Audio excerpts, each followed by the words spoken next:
we can hopefully that's Thank, recording. Yes, it yeah, I is. think so. Thank you for inviting me. I was very happy when I heard your email, I saw your email. And because my purpose not just being a consultant, but is to spread the Montessori eyes to Montessori philosophy among families. I think it's so important, especially nowadays, to have more community, more parents engaged in their children's education. So I really appreciate that. And as you were mentioned before, I'm Magela Maltarollo. I'm here in San Diego, California, and I'm from Brazil. I've been in San Diego for 26 years. I have a bachelor's degree in social communication, but when my son was a year old, we put him in a waiting list for a Montessori school, and then from there, I learned about the Montessori philosophy, and I decided to become a teacher, not just to help him at home to understand more where he was dealing, all the education, the growing. It was more to combine the education at home too. So I became a teacher when he was 2 years old. And I've been teaching for about 16, almost 16 years now. And I had a school here in San Diego called Aquarela, which is means watercoloring in Portuguese, and is a famous childhood music from my childhood about children growing and born from a blank page kind of type, and then they will build their lives with guidance of families and friends. And so 2 years ago, I decided to close the school to pursue my true passion, help families, to guide families. And because in my understanding, family is the foundation for any human being. So I think if we can have a more I would say calm environment at home, families together, understanding each other, respecting each other, which for me is always important to have that trust circle where you have an open doors for listening and to speak to any family member is so important. So that's why I decided to uh, do consulting and guide families on that matter. And now I'm doing a collaboration with Montessori schools here in San Diego, starting in San Diego, and hopefully I'll do in other countries and in Brazil, my hometown, my home country, where the transition from any school, but right now we're talking about Montessori schools. The children have so much expectations in any school and independence and a lot of things. So at home, most of the time, we don't have that because a lot of parents don't understand how beneficial that can be to have more autonomy at home, independence, and how to use that, how to create that environment without being controlling or without pushing them for to do things that they're actually not ready to do yet. Because independence, they have certain stages in life where they can accomplish certain things by themselves. So according to their development and find more skills, so all that. So I decided to collaborate with schools so we can help families at home to understand what children can do before going to school, so when they get to a Montessori school, they are more familiar with the environment because Montessori schools, as we all know, has the prepared environment. So the classrooms are very organized. Everything has a place. So the teachers are trained to observe them, to let them explore. So how can we do that at home as well? So when they get to school, they don't get overwhelmed because oftentimes what I saw in the classroom during 14, 15 years of teaching was that children would get to the classroom and get very overwhelmed with so much things that they can actually touch, they can actually uh, grab from the shelves and work. And then at home, most of the time they have to limit spaces they can reach because of their height, because of their size. So I think a lot of things as we can combine from school at home without teaching them anything like school wise. It's more about what we have at home that we can help children to achieve independence, autonomy, and set empowered boundaries because that's so important nowadays. So I'm going to share here my screen with you. And okay, let's. Let's see if you can you let's see, can you see the screen well? Yes, I can. Okay, perfect. So as I was saying before, here we go. So I'm Magela Maltarollo. So for me, it's so important to have that connection between home and school. So here are things that Montessori talks about, um, how she decided she started school was observing children and seeing that they needed place for them to their size, to their reach, to become more independent. So a lot of times we don't think children are so capable of doing things, but they are. So for us to understand that environment where we can offer them a home, something that they can become more independent, have more autonomy, is so, so important. So I developed what I call peace is my framework where I talk about preparing environment, emotional connection, autonomy and independence, consistency and routine, and empowering boundaries, which means I combine all the philosophy, the most principles of Montessori in this five piece work so we can do at home. So what means the prepared environment? A lot of times here is the one of the pictures that has the chairs is actually one of my former students' home. They moved to a new apartment, so they decided to make a kind of corner for her in the living room. So she can have, and that cabinet has her puzzles, her writing and coloring things, so she can have her space at home. So a lot of times when we talk about prepared environment and we see online all these beautiful homes, the expensive things. Prepared environment is not about just expensive things. It's everything you can at home, your furniture at home, just for the children to be able to reach things. So instead of I had a client that she had the big books. Her child was 18 months old back then, and the favorite books were in the top shelf. So every time her child would like to reach the books, mom would have to help. So I went there. I said, "How about if you put the big books in a little basket on the floor so she can reach because her coordination and strength is not much yet because she's only in 18 months, so she won't be able to reach without getting hurt." So little things like that is a prepared environment in Montessori. It's not expensive furniture. It's not perfect, colorful things. Here I have a picture of a dress and that but that doesn't have to be like that. I just say the creates, I see yes, Magella, space. Yes.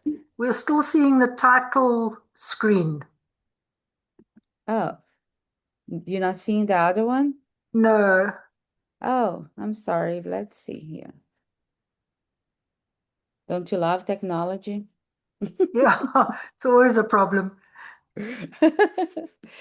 Let me see. Let me try again to share that with you. Where are we? Okay, let me go back here.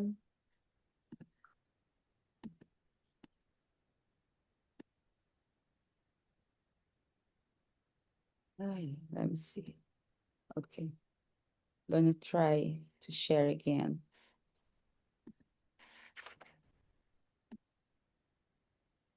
Yeah, now we've got the welcome to Montessori at home and the picture of the little table. Okay, okay, so you can see that or no? Not yet. Yes. Okay, perfect. So let me see. Okay, let me share. Can you see that? Sorry, it's just, I cannot see it for some And it's reason. not moving on. It's still staying now at that little desk. Yeah, that's okay. Let me see. Got this. Okay, so can you see it now or no? It's still staying the same. Welcome to Montessori at home. Okay, let me see. And now, how about now? No, it's not going to next page. It's still on number 2. Huh. So let's see, number two. Can you see number Three. There we three? are. There's three. Okay, so here I am okay. That's five. Yeah, so the prepared environment I was talking about, can you see that? Yes. Okay, so create a space that I was talking about the little chair and the that home is actually my former student's home. They made that space for her in a part of the living room. So what means prepared environment at home is you designate areas for your child to have their things. They're hanging their coats or putting their shoes at their reach. I say yes, space where the children don't need help from the adult to actually get their own things. So access to their shoes, their lunch boxes, because the thing is when they go to school, they're gonna have that environment where they're gonna learn how to do things for themselves, right? So that's why the Montessori transition to school, I would encourage the parents to do that at home before starting school, or even you guys just started school a month ago, to keep going on that encouragement where they can do things for themselves, showing them how to do it. Let's say open a lunchbox, help with the snacks in the morning, things like that that they would do it in school. They will be able in school to like here in my house I had 12 children from my school, and a lot of children didn't know how to open lunchbox or take their things from inside their lunchbox, so we show them, so eventually they would do by themselves, they would clean it up after themselves, put things in the trash. So little things like that they can actually do it at home. So parents will be surprised how much they can do at home, that it will be your life actually will be easier than because they are doing things at home. So I would say to encourage them to start little, to have a little space for them to put little box to put their shoes, maybe with a little bench where they can sit and help, and you can show them how to put their shoes on or their toys. A lot of parents, I had clients saying that they were overwhelmed with toys everywhere in the living room and they kind of lost the living room to the children. So I always encourage them to have a little corner, a little space where you put the toys, you put the things that they like the most, or little books and a little chair for reading book with this family room, but on the side where they can have their own space, because children, they believe me or not, they really like to be on their own sometimes. We imagine that they want to be with us all the time, but actually it's something that they like to be together, but also have a space for themselves. So that's what I usually encourage the parents to do, is to have those little space for them. Can you see the next one? Yes. Okay. Yes. So another part of my work with families is what I call emotional connection. Because often in times we think the connection is just to be there. But we, especially nowadays, we're losing that part of the real connection at home, families together. I don't know how it's in South Africa than in your town, but here in the United States, we have, like we mentioned before, both parents work all day, right? We have work and the children have classes for this, classes, sports, and this and that after school. So we have a busy life that we forget to kind of stop and get together as a family to have things like back in the days we would sit in the living room and just read books together or talk about our days together. I'm not saying that has to be every day, because I know how busy it is. I'm a mom, I'm a single mom, I know how busy it can be. But like just to encourage that connection for real, because children, they want to be seen, they want to be loved, and the connection brings them they feel safer when they are seen, they are loved, and it brings the security and builds confidence and cooperation. So when they understand that you are there for them, even if it's a brief moment of your day. I'm not saying that we have to be there entertaining them. I mean, I'm talking about a connection like dinner time, get them engaged in doing something together, or peeling a fruit or a banana, or cracking an egg or something that they feel together with the family. They are adding to the family. They are cooperating with the family. That makes a huge difference in their daily lives. In even with tantrums, I would say when tantrums, we can actually decrease tantrums when we engage the children in our daily lives. In the beginning, it might be complicated because you're gonna be telling them a lot of things, like helping them to do things, but once they are part of that routine, they feel more engaged and they feel more in collaborating instead of on wanting their own ways. So for a home, I always encourage that with families. Like Maria Montessori said, the child looks for someone to love him, not just to care for him. So I think it's just to be together, watch a movie together, read books together, walk in the neighborhood. My former teacher, um, coworker, had a routine with her family that every day after school, when her husband would come home, they would have a walk in the neighborhood just for a few minutes, just to decompress from their busy days and listen to the children about their day and see what they wanted to talk about it. So that was something that I thought was so unique to have that. She did every day, but not necessarily have to do every day. So how to offer that emotional support, right? That picture is my son and I. When he was 3 years old, he learned how to ride his bicycle without the training wheels. But that was the support we had, connecting with him every day after school. He wanted to learn, and my ex-husband and I, we decided, okay, we're gonna teach you how to do that. So he every evening after school we would engage with the bike, and he would try, and eventually he was able to ride his bike without the training wheels. So how do you offer that emotional connection? Again, every family is different. Every family has different schedules.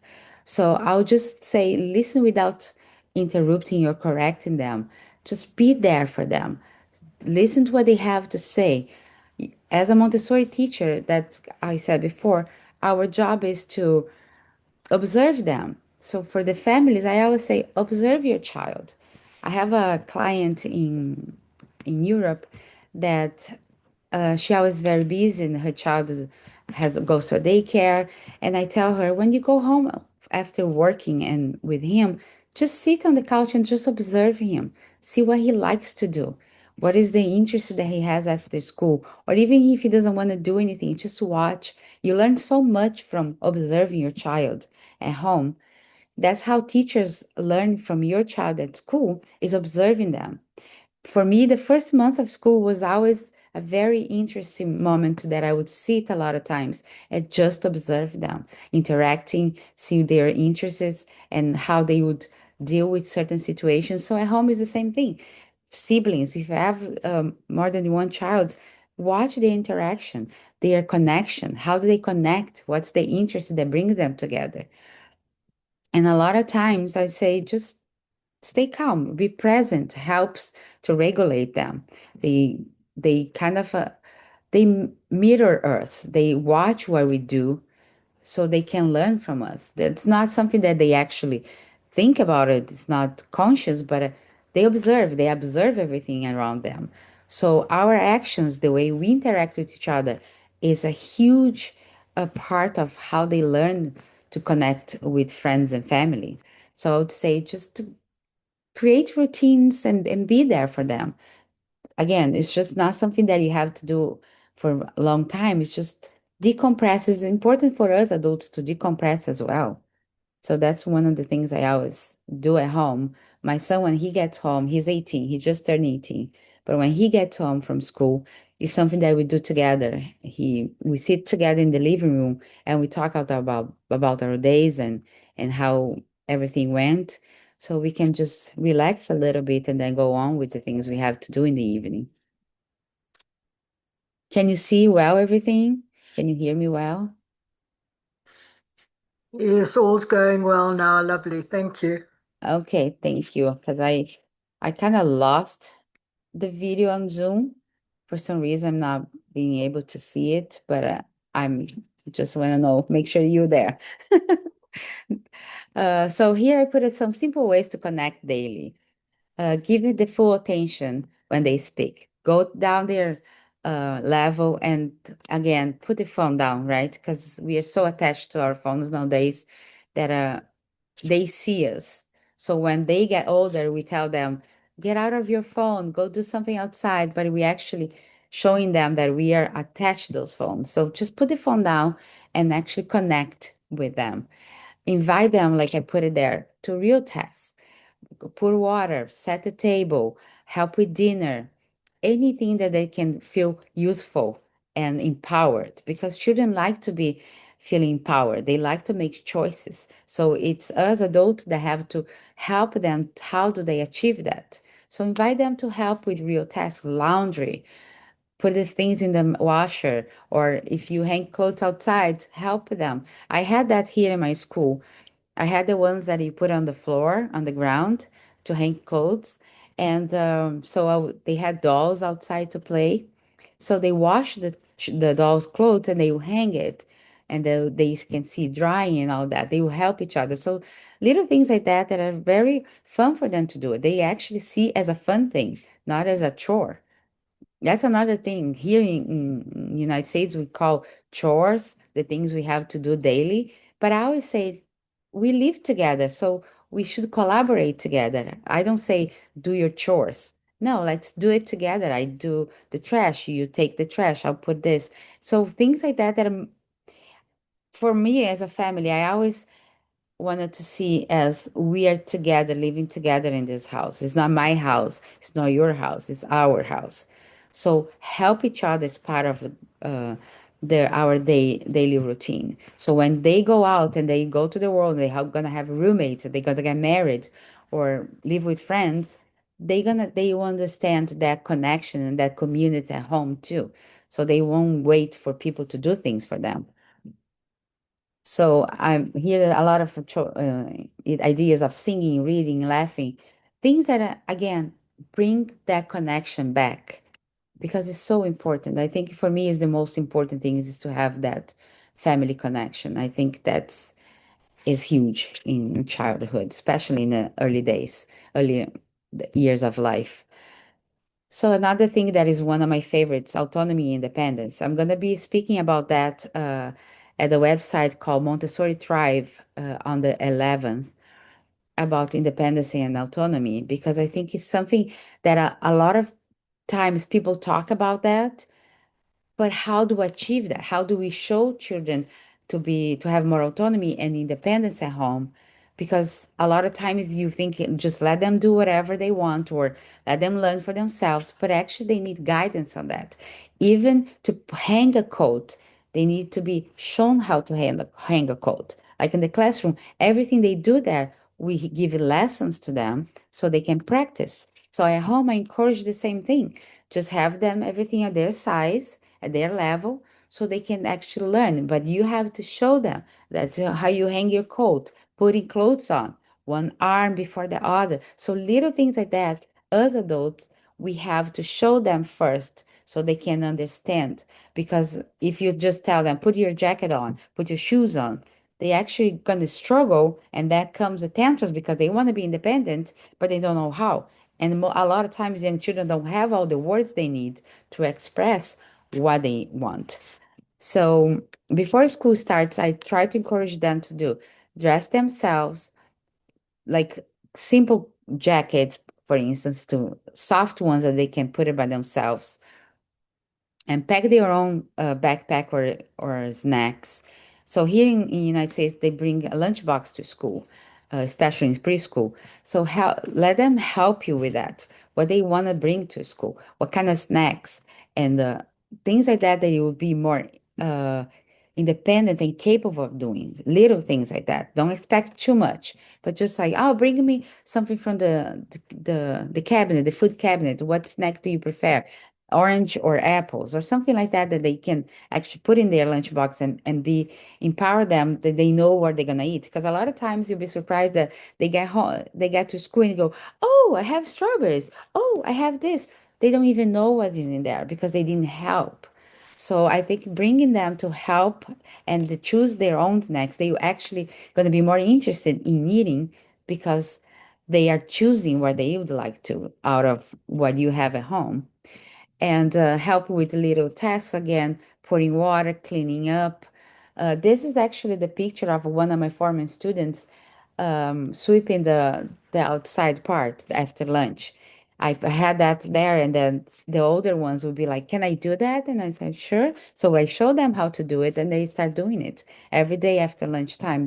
Somebody would volunteer to help and clean the ground after lunch. So things like that, they're very capable of doing. And that picture, Felix was 3 years old. He just turned three in that picture.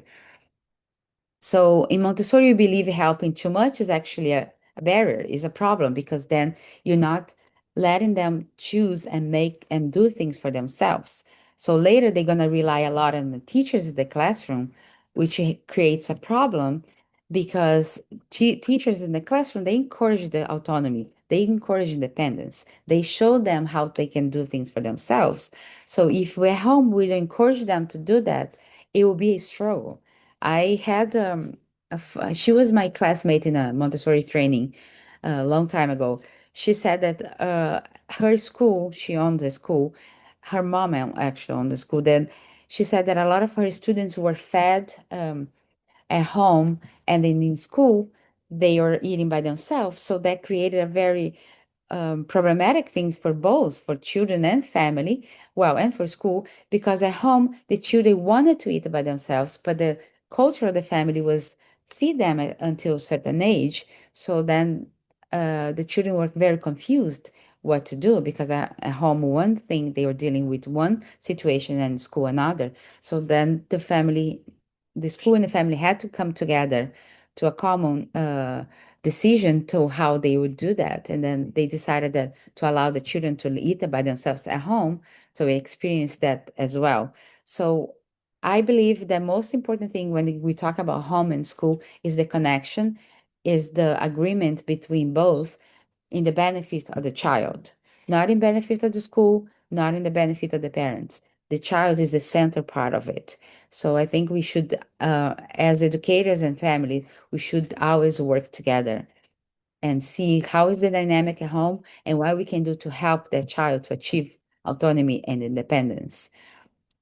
So when we allow children to do things for themselves, to build the confidence and concentration, because they take their time to learn, they get frustrated sometimes, but they will try. I think I have a picture later on. One of my students, she used to have these little sandals, wear for summertime outside. And she was 3 years old. And I remember one day I asked her, Larissa, do you want to help with that? Because she was sitting on the ground to put her shoes, her sandals. And she was like, nope, I can do it. And I go, and then we went for a snack. And I go, if you need help, we're here. And your snack lunchbox is on the table when you're ready. It took her literally 20 minutes, but she was able to put the sandals very perfectly on her feet. And she looks at me and she goes, "Oh, I did it! Look, I put it." And she started jumping of happiness. And I was like, "Oh my God, that's so adorable." But at home, most of the time, we don't have that time to wait 20 minutes for them to put the shoes on. So, what I encourage the family is like, if you're gonna leave the house at 6 p.m., give them time to get ready. 30 minutes before, start getting ready to go to leave at 5, so nobody struggles. They don't struggle because they want to do things by themselves and you're rushing them, and you're not struggling because of oh, we need to go. No, just give them time. We start preparing a little bit before so they can take their time to do things.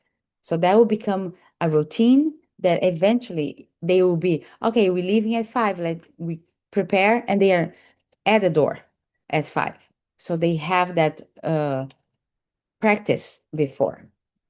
So here is an example like snacks and lunch. You can help choose their snacks and lunch.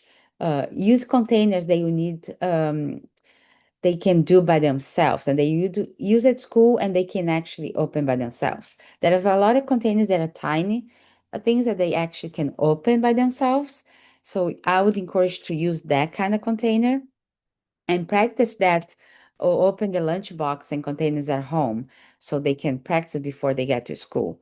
That's a very simple, the zipping and unzipping practice. I used to have that a lunchbox at my house for my son to practice before he started school. He started Montessori school. He was 2 years old, and his fine motor skills were not there yet. But I started just opening the zip, opening and close. That was all we practiced before school started, and then eventually he was learning there too.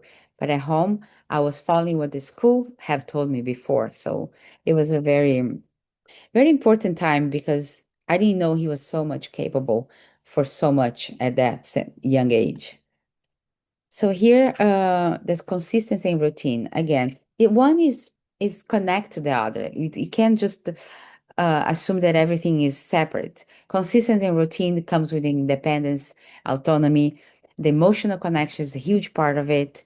So routine helps children to feel secure.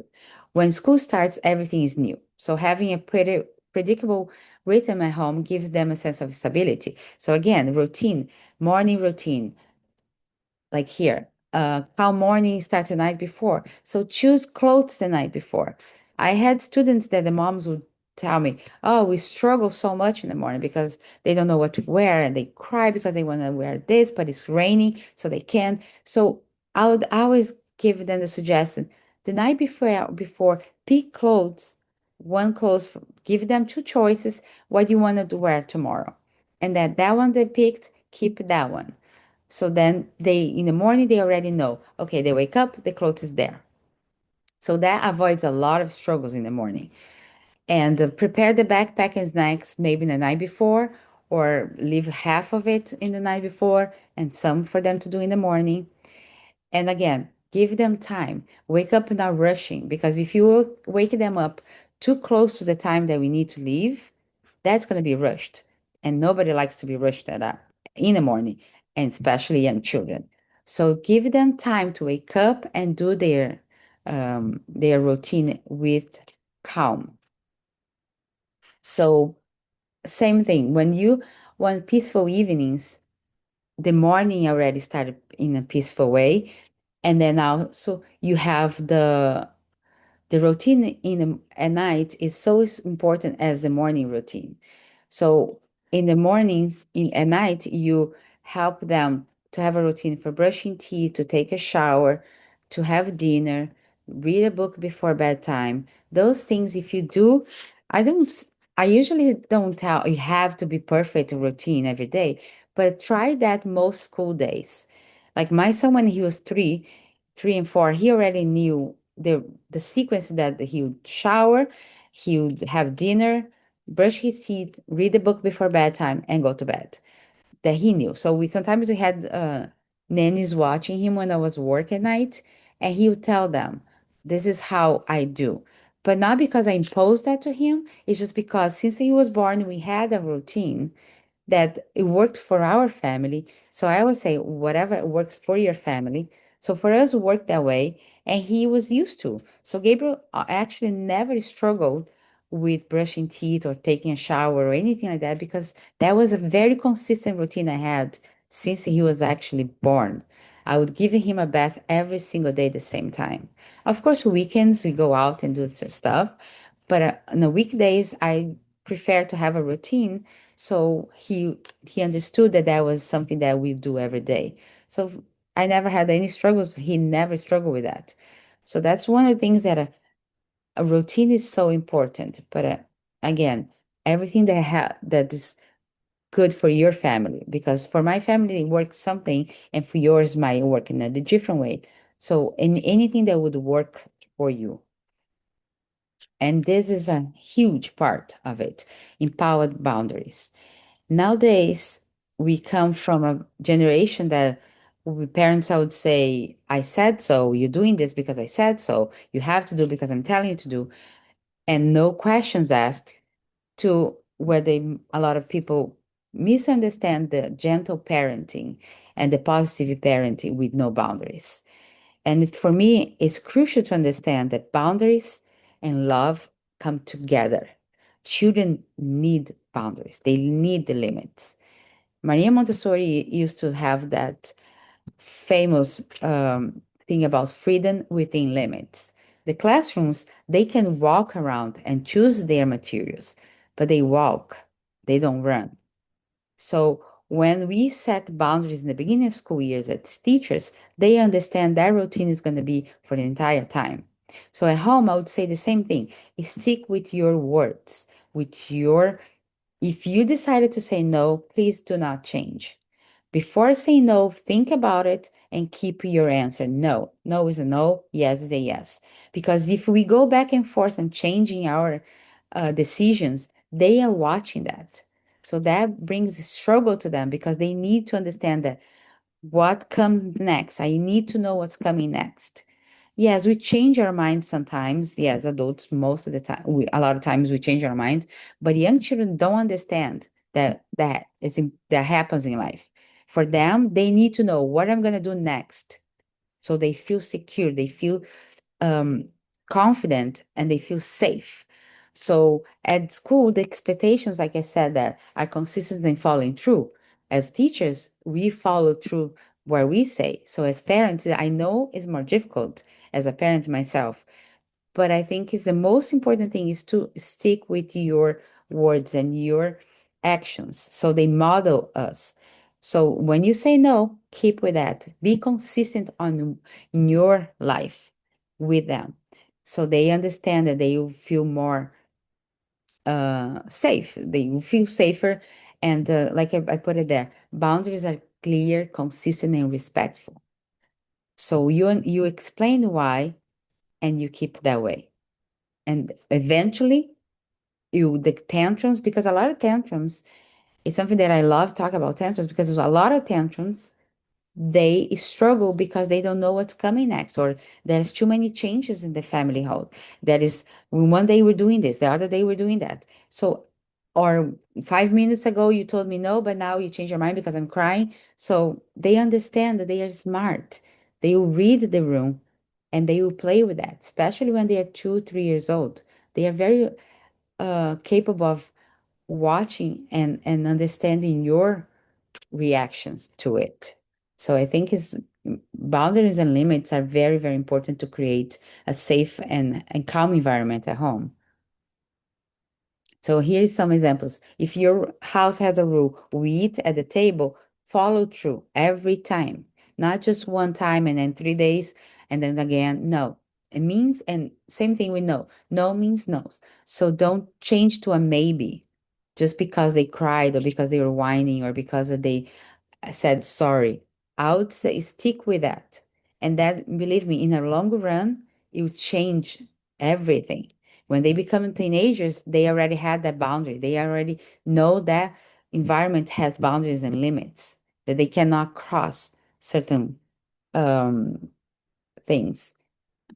So again, the takeaways for preparing for a smooth transition is encourage their independence with things that they can actually do by themselves. Set a home where they can reach things, that they can reach their clothes, they can reach their shoes, they can hang their jackets, they can step on a stool and then prepare the snacks with the family, and morning and bed routines. Small things that you can do will make a huge difference. And the emotional support and connection. Take your time to actually be there with them. And I think this is just one of the most important, in my opinion, at least. And thank you. Sorry if I talk too much.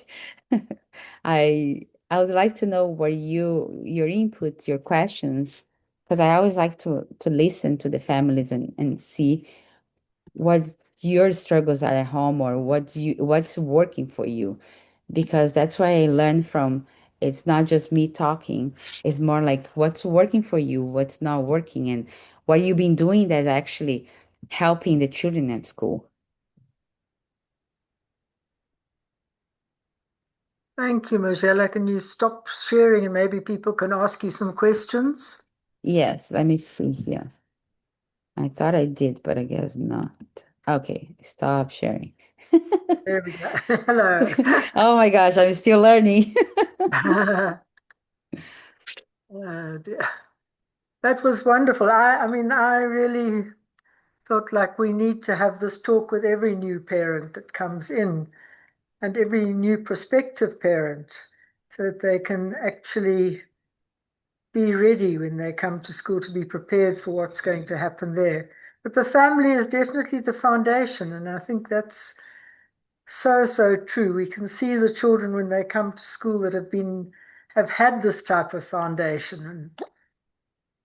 And if they haven't had it before they start, if the parents can start aligning with it, it makes for a very much happier situation. So I really believe it's so important that the school and the home are aligned. Otherwise, we're not a good fit.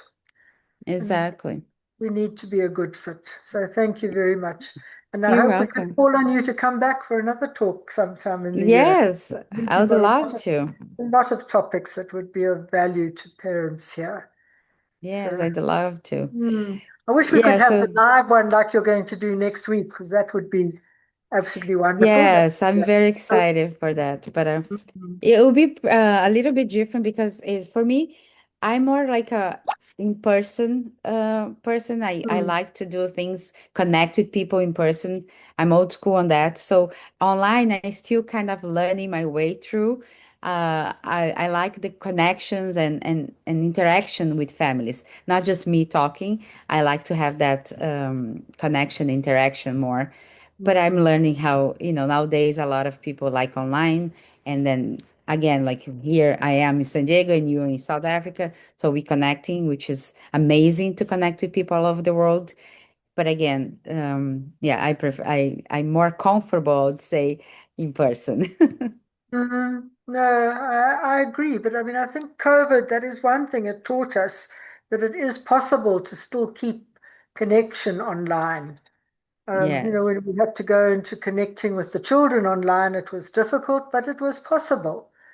And so yes. I'm really happy to have you here tonight, to have this contact, Thank you. hear Thank you what you so have to much say. for having me here. I appreciate the time everyone took, especially because there is so late at night already. And I really appreciate the time. And if I can answer any question, please let me know. You have my email, right? If anybody would like to know more about what you can do at home with your child and more specific things according to your family needs, just let me know. I can help with that. I appreciate everyone's time here tonight. I see one participant is saying, thank you for a lovely talk, appreciate it. So there we are. Thank you. They're too shy to say it out loud, at least they've got it in the chat. If anyone has any questions, I'm sure Magela will be very happy to answer them. Otherwise, I think we are at an end until we see you again. Thank you. Oh, there's Thank you so much. Irmgard. Irmgard, I have a quick question. Something that I've noticed in our Montessori communities is that very few schools do parent, um, what would we call it? Parent, Education program. yes. And I'm wondering if that's a problem in America as well, and how can we encourage our heads of schools to have more courage to do? I think it might be just a fact that they scared to speak in front of parents, or they intimidate. I don't know what it is, but I find that it's harder for our heads of school, some of the heads of school, to do parent education and to because I believe that if they do more parent education, that waiting list might grow. If more parents know about Montessori and the importance of starting so early and reaching out to parents even before they're at your school. That's what I took from heard you say is reach out to those parents, help them to set up their home in a Montessori way, because that parent could be a potential parent in your 3 to 6 environment. That little one could come into your toddler environment if you reach out to more parents in your community. And yeah, how do we as an association, I'm representing the South African Montessori Association, how do we as an association inspire our heads of schools to do more parent workshops? For my opinion, and here in San Diego is the same thing. We don't have that. A lot of times the schools are administration is so busy.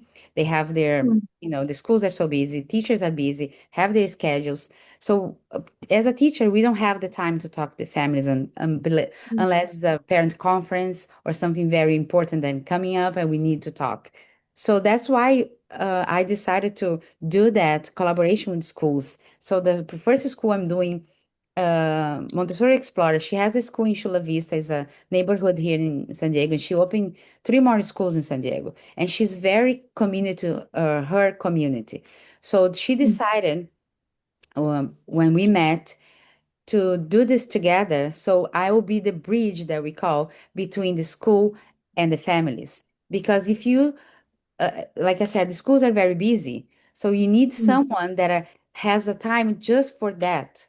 That is, hopefully, you would be a Montessori teacher that knows the classroom and knows the home. So put it that together. So that's why I'm coming here in San Diego. At least there is nobody doing that, because I think it is so important, like you said, to have that at home before the schools. When I'm working with families that are the children are even school age yet, but I'm helping them to organize the environment at home and all these things I presented today for them to have that eventually when they go to school, and hopefully they will go to a Montessori school. They are prepared, the children are prepared, and the family are prepared, because a lot of Mm. families are not prepared to understand the independence that children can have at a young age.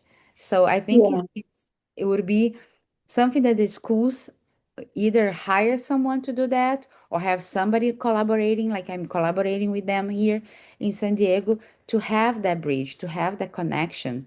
Because again, mm. teachers are very busy, and I don't know if every school has a personnel to do that in a, I in a think we need to talk to our elders and ask them to Are you go looking at through a me, step Mom? away, Stop that. go through a step away, If shall I we? had an idea, I think Those the who are not problem active in the classroom. is how do you reach the parents who are not yet looking for a school? We have to figure that one out. We have to Because go that where the that mummies, is the the problem, because expected mummies are. We those I have are to go wish to the actually parents today, who those are actually the parents that you need to reach. knows. But I don't exactly. know how you reach those parents because they're What still so busy with their very small child that they're not yet thinking of the next stage when the child's going to go to school, and that they could be doing this preparation to make it easier for the child to transition to school. So, exactly.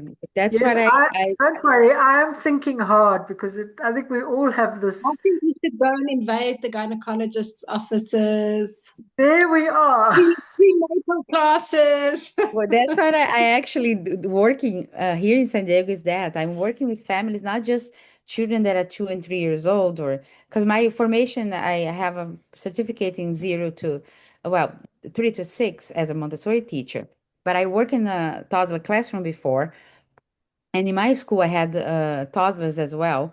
So what I'm doing is work with families now that are have younger children, not just school age children, but I'm reaching out families. And here, the way I'm reaching out is places where they have community building community for parents to get together. So that is one that I'm going to start doing a workshop there with the moms that I have. The children are up to 1 year old, so I'm gonna present a workshop where they can do at home with such a young age, and then how that's prepared for. It's not just for school; it's for their life. Because when Mm. you encourage independence at home and you encourage that kind of environment, that goes for the rest of their lives. So I think it's reaching, and for you there, I think it's reaching places where you do things for moms that are connecting moms, and even create a space you where if you'd like, I can help you with that. We can do meetings just connecting with moms and talking about where we can do a Mm. home together, not just like the presentation I gave, but more like where we're doing right now, connecting with each other and with your expertise, my expertise, yours, we can put moms together in a Zoom meeting and we can talk about these things in a safe environment. Mm. I think moms need, especially moms, I'm saying moms, but parent, dads too, but I'm saying a lot of times we feel as a parent that we cannot be real about it and we don't know where Mm. to start. We don't know how to encourage independence because we are not taught how to do that. So, and a lot of times, especially depending on the culture, you tend to do everything for your child because they are little. So in Brazil, it was a lot of the times people do things for their children because they're so little and that that's the culture. We help them to do a lot, but they actually can do way more than we think of. So I think building a community where we can put moms together, parents together in a safe environment just to talk about it and then what their challenges, what they need help with, because this kind of talk it spreads, and then they can talk to friends and they can share with their families members the help too, because a lot of times grandparents love to help their grandchildren way more than the parents want them to do. So kind of bring that together, because it's a family, and everybody should be in the same page. But what's the same page? What we do, how do we do that? So I think that would be a way to start of connecting moms and with the school, starting with the school and then other schools, and kind of building that together, and or Mm. going to schools or making online meetings. Thank you. Of course. Thanks, Magela. And Irmgard, you and I are going to have to put our heads together. I think this Yeah. idea of a Yeah. mom's tots information group, I don't know what you would call it, but something Yeah.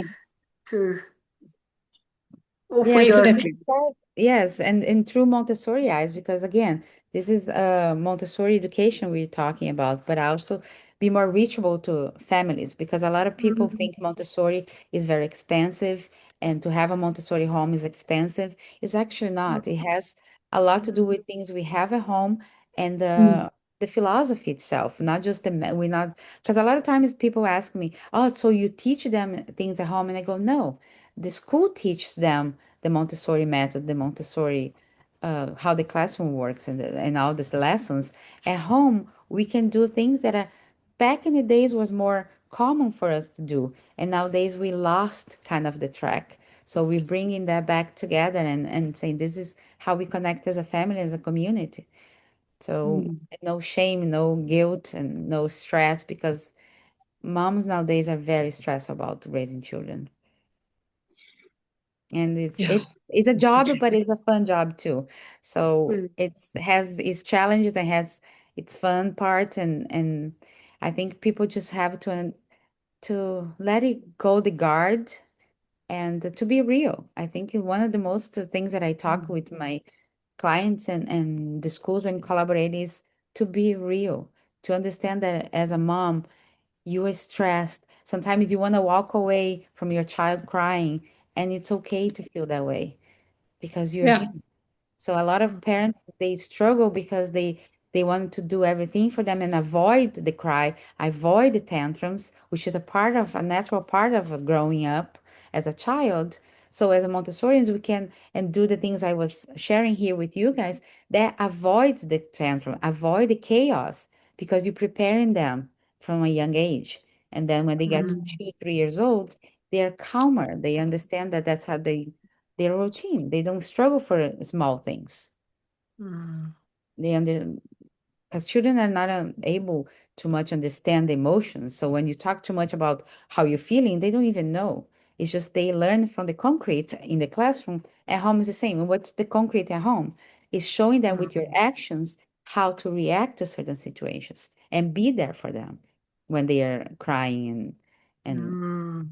and being, like we say, chaotic. They just need to express themselves. So just be there, present.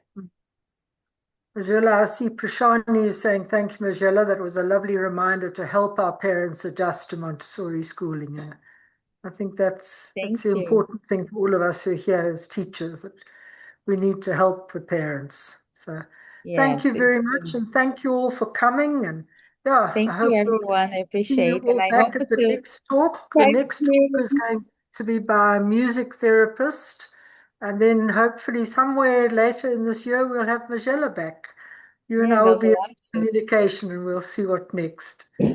Thank you Anyway, so much. thank you all for Thank coming. you. Have a good night further. Have a good night. You Bye bye. Bye. too. Bye.